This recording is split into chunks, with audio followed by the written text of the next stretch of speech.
ప్రాంత ప్రజలకు శుభవార్త. ప్రార్థనాశక్తి తైలాభిషేక ఆరాధన ప్రతి నెల మొదటి బుధవారం. సమయం ఉదయం 10 గంటల నుండి. N K highway grounds, Autonagar, Gudem highway bypass road, Tadepalli Gudem. ప్రార్థనాశక్తి తైలాభిషేక ఆరాధన ప్రతి నెల మొదటి గురువారం. సమయం ఉదయం 10 గంటల నుంచి. స్థలం తూర్పుగోదావరి జిల్లా, అమలాపురం దగ్గర, ఉప్పలగుప్తంలో. ప్రార్థనాశక్తి తైలాభిషేక ఆరాధన ప్రతి నెల మొదటి శుక్రవారం. స్థలం అడబాల గార్డెన్స్, ఎల్ఎన్టీ బిల్డింగ్స్ పక్కన, పెంకులపాడు రోడ్డు, పాలకొల్లు. ప్రార్థనాశక్తి తైలాభిషేక ఆరాధన ప్రతి నెల మొదటి శనివారం. మొదటి ఆరాధన 7 గంటల నుండి 10 గంటల వరకు.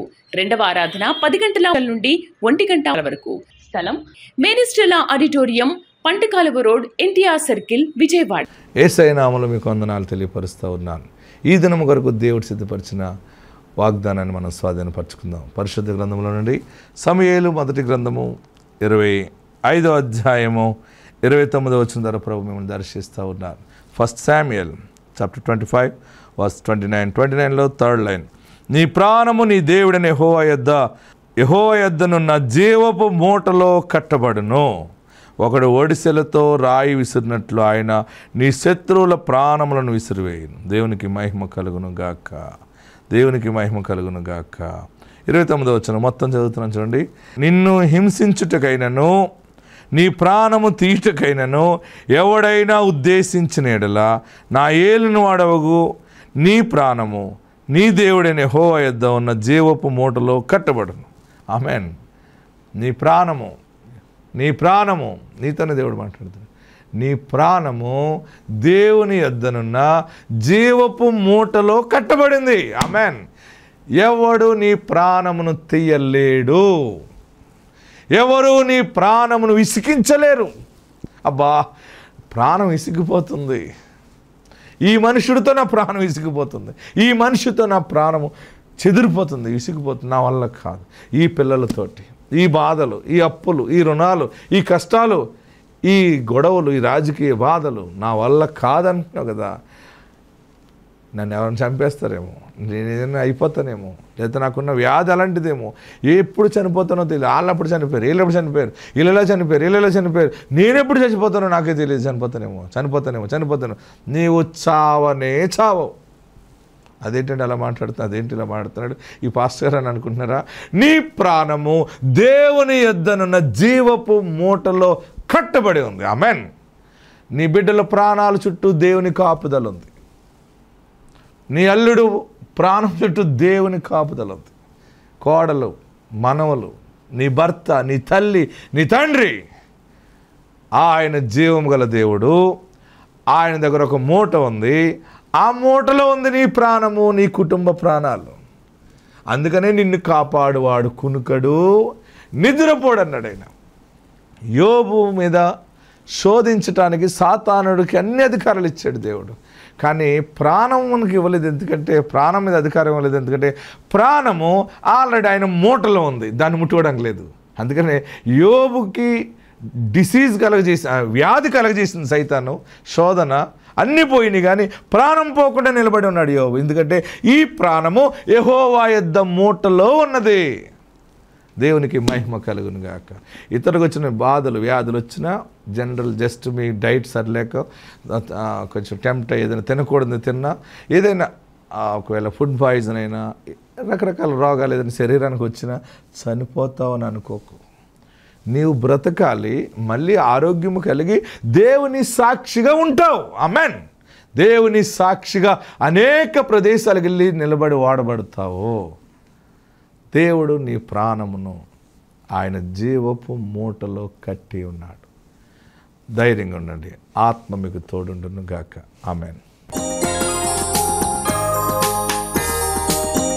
ప్రియులారా, దేవుని వాక్యాన్ని ధ్యానం చేసుకుందాం.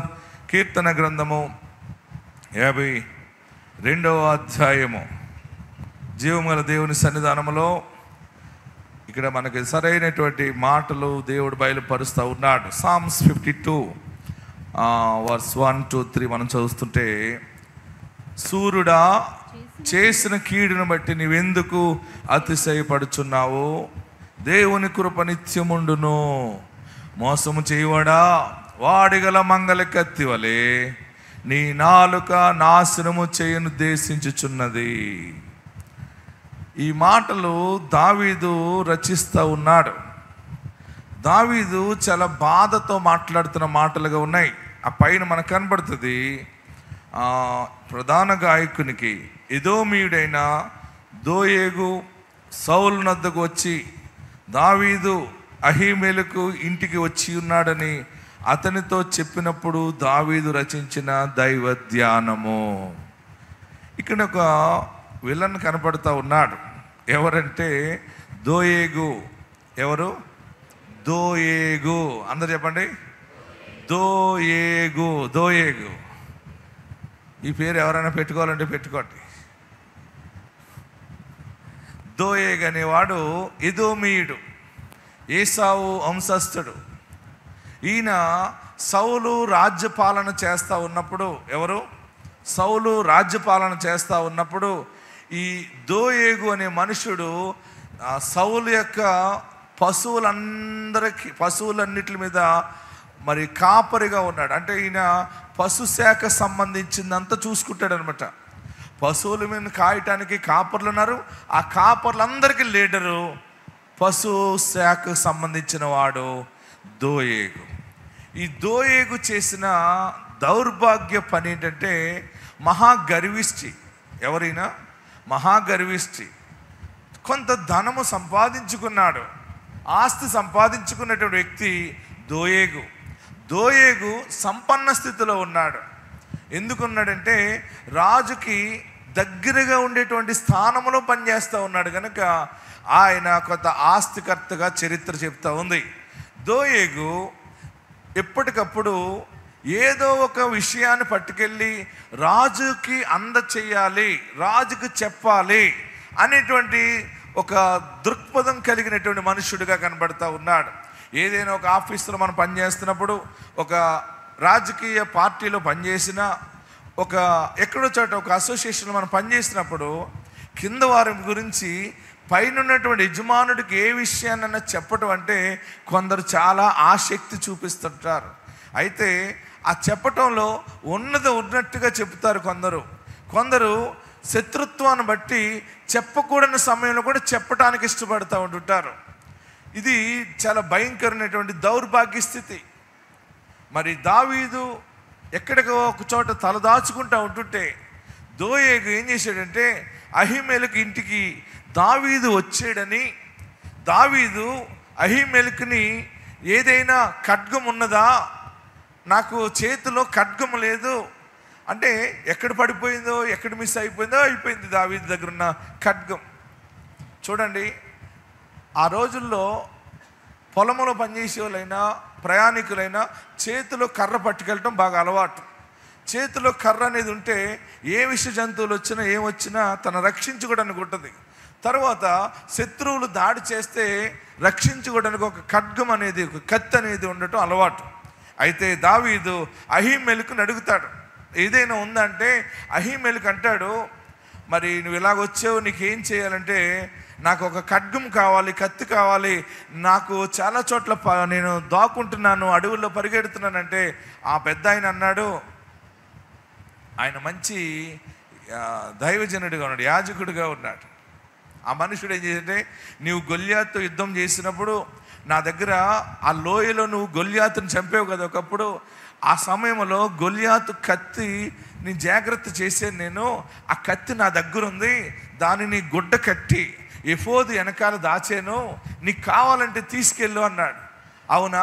అప్పుడు దావీదు అంటాడు, ఆ ఖడ్గము అన్నిట్లకంటే గొప్ప, దానికంటే గొప్ప ఖడ్గము లేదు. ఓకే, నాకు కావాలంటే అహీమెలకు ఆ ఖడ్గాన్ని దావీదుకి ఇవ్వడం జరిగింది. దావీదు ఆ ఖడ్గమును పట్టుకుని ప్రయాణం అవ్వటానికి సిద్ధంగా ఉన్నప్పుడు ఆ స్థితిని దోయేగు అనేవాడు చూశాడు, దోయేగు అనేవాడు విన్నాడు. మొత్తం సమాచారం డేటా అంతా తీసుకుని సౌలు దగ్గరికి వెళ్ళిపోయి సౌలుకి చెప్పాడు. సౌలుకి చెప్పడంలో 1కి 2 చెప్పాడు, 2కి 4 చెప్పాడు. ఎక్కువ విషయాలు చెప్పి చివరికి సౌలు మనసంతా పాడైపోయింది. రాజు దావీదు ఎప్పుడు దొరుకుతాడా అని చూస్తున్నాడు. ఆ సమయంలో ఆ సమాచారాన్ని బట్టి దావీదుకి ఎవరెవరు సహకరిస్తున్నారో, దావీదుకి ఎవరు దైవికంగా బలపరుస్తున్నారో యాజకుడిని, ఆ కుటుంబాలని అందరినీ కూడా సౌలు నాశనము చేసేసాడు. సౌలు చంపింప చేసేసాడు. ఇంత మరణ కాండకి కారకుడు దోయేగు. హల్లెలూయా చెప్పండి. చూడండి, వాక్యంలో మనం చూస్తున్నప్పుడు నేను చెప్పిన చరిత్ర అంతా కూడా సమూయేలు మొదటి గ్రంథము 21వ అధ్యాయంలోకి మనకు కనపడుతూ ఉంటుంది. సమూయేలు మొదటి గ్రంథము 21వ అధ్యాయము 7వ వచనం మనం చూస్తే దోయేగు ఏం చేశాడో, ఆ దినమున సౌలు యొక్క సేవకులలో ఒకడు అక్కడ యెహోవా సన్నిధిని ఉండెను. అక్కడ ఉన్నాడు ఒకడు, అతని పేరు దోయేగు. అతడు ఏదోమీయుడు. అతడు సౌలు పశువుల కాపరులకు పెద్ద. రాజు పని వేగరముగా జరగవలెనని నా ఖడ్గమైనను ఆయుధములైనను నేను తేలేదు. ఇక్కడ నీ యొద్ద ఖడ్గమైనను ఈటె అయినను ఉన్నదా అని దావీదు అహీమెలెకును అడగగా, యాజకుడు ఏలాలోయలో నీవు చంపిన గొల్యాతు అను ఫిలిస్తీయుని ఖడ్గమున్నది. అదిగో బట్టతో కట్టి ఎఫోదు వెనుక ఉన్నది. అది తప్ప ఇక్కడ మరి ఏ ఖడ్గము లేదు. దాన్ని తీసుకొనుటకు నీకు ఇష్టమైన ఎడల తీసుకొనుమనగా దావీదు దానికి దానికి సాట్ అయినది ఇంకో పెద్ద కత్తి ఏమైనా ఉంటుందా, అదే మంచిది, ఖడ్గం మంచిదని ఆయన తీసుకున్నాడు. ఎవరు నాకు ఇవ్వండి అన్నాడు. ఆ యాజకుడు ఆ ఖడ్గము దావీదుకి ఇచ్చాడు. భోజనం పెట్టాడు. దావీదుకి మంచి ద్రాక్షరసం ఇచ్చాడు. దావీదుని చూచి దావీదుకి వస్త్రం ఇచ్చాడు. దావీదుకి సహకరించి సౌలుకి నువ్వు దూరముగా ఉండుట మేలు అని దేవుని జ్ఞానము కలిగిన అహీమేలు ఏం చేశాడంటే దావీదుకి కౌన్సిలింగ్ ఇచ్చాడు, ఆలోచనలు చెప్పి చాలా ప్లాన్స్ ఇవ్వటం, ఇవన్నీ కూడా దోయేగు చూచాడు. దోయేగు విన్నాడు. దోయేగు ఏం చేశాడంటే సమాచారం అంతా పట్టుకెళ్ళిపోయి సౌలుకు చెప్పాడు. ఎవరు చెప్పాడు? శత్రువుగా ఉన్నటువంటి సౌలు రాజుకు చెప్పాడు. ఇలా కాదు అలా కాదు ఇలాగా. అలా చెప్పినందుకు ఆ విషయము మరలా దావీదుకి తెలిసింది. ఎలా తెలిసిందంటే ఈ అహీమేలుకు, ఈ మనుషుడిని, యాజకుడిని, ఈ కుటుంబానికి సంబంధించిన కొంతమందిని అందరినీ కూడా సౌలు సంబంధించిన గవర్నమెంట్కి సంబంధించిన వారు వచ్చి పీకలు నరికేశారు, తలలు తీసేశారు. ఆ విషయము దావీదు దాక్కున్న చోటకి ఆ వర్తమానం వచ్చినప్పుడు దావీదు మనసు పగిలిపోయింది. అబ్బా, నాకు సహాయం చేశారు, నాకు ఖడ్గం ఇచ్చారు, నన్ను ఆదుకున్నవాడు ఆ యాజకుడు నాకు ఎంతో జ్ఞాన సలహాలు ఇచ్చాడు. ఆ మనుషుడిని ఈ దుర్మార్గుడు చంపేయడానికి కారణం ఎవరు అంటే దోయేగు అని చెప్పి అప్పుడు ఈ అధ్యాయాన్ని రాస్తున్నాడు. ఏమని రాస్తున్నాడంటే, సూర్యుడా చేసిన కీడుని బట్టి నీవెందుకు అతిశయపడుచున్నావు?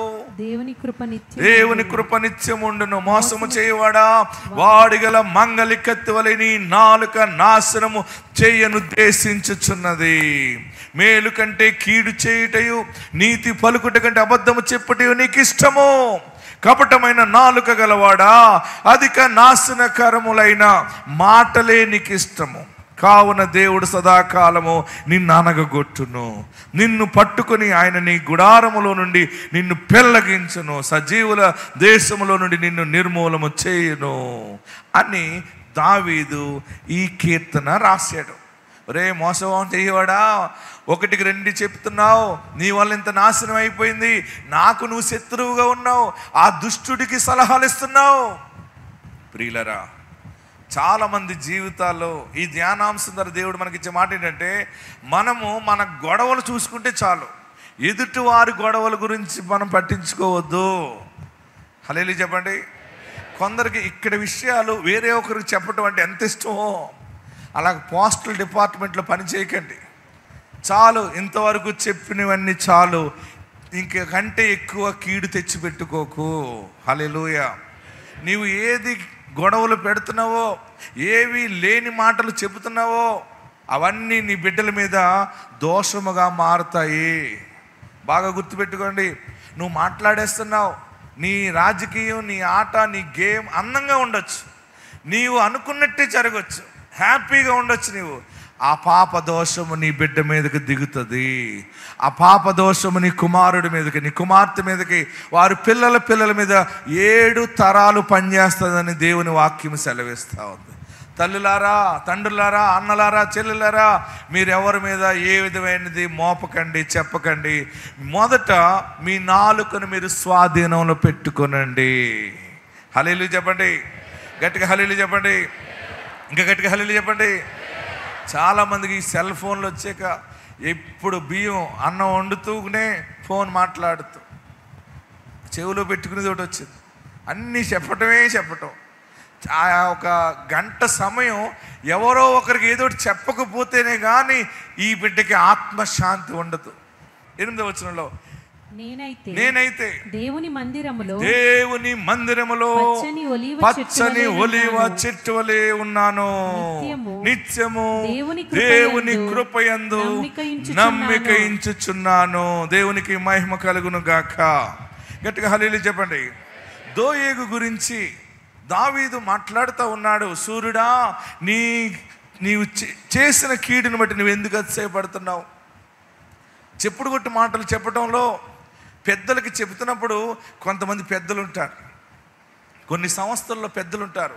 వారికి ఎంతసేపు కూడా ఈ ఏదో ఒక సమాచారం ఈ యొక్క కొంతమంది భటులు పట్టుకొస్తారు. 8వ వచనం చెప్తున్నాను, నేనైతే దేవుని మందిరములో పచ్చని ఒలీవ చెట్టు వలె ఉన్నాను. గట్టిగా హల్లెలూయా చెప్పండి, ఇంకా గట్టిగా హల్లెలూయా చెప్పండి. ఒలీవ చెట్టు ఏంటంటే ఎదరవాలి గొడవలు పెట్టుకోదు. ఆమేన్. ప్రియులరా, నీ ఒలీవ చెట్టు వలె బ్రతకాలనుకుంటున్నావా, ముళ్ళు చెట్టులాగా బ్రతకాలనుకుంటున్నావా? చెప్పాలి.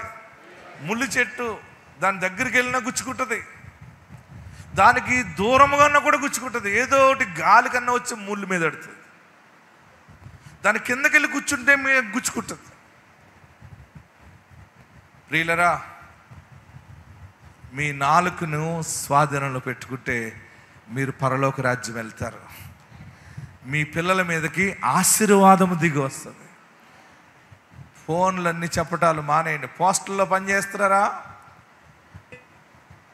పోస్ట్ పట్టుకెళ్తున్నారా? మీరే పోస్ట్ అవుతున్నారా? కనబడితే చాలు మనమే వారికి ఉత్తరముగా అయిపోతాం. హల్లెలూయా, గట్టిగా హల్లెలూయా చెప్పండి. ఎవరు భార్యల మీద ఎవరికి చెప్పకండి, ఏ కుటుంబాల మీద లేనిపోని చెప్పకండి, ఉన్నాయి కూడా చెప్పకండి. నీకంత టైం ఏది?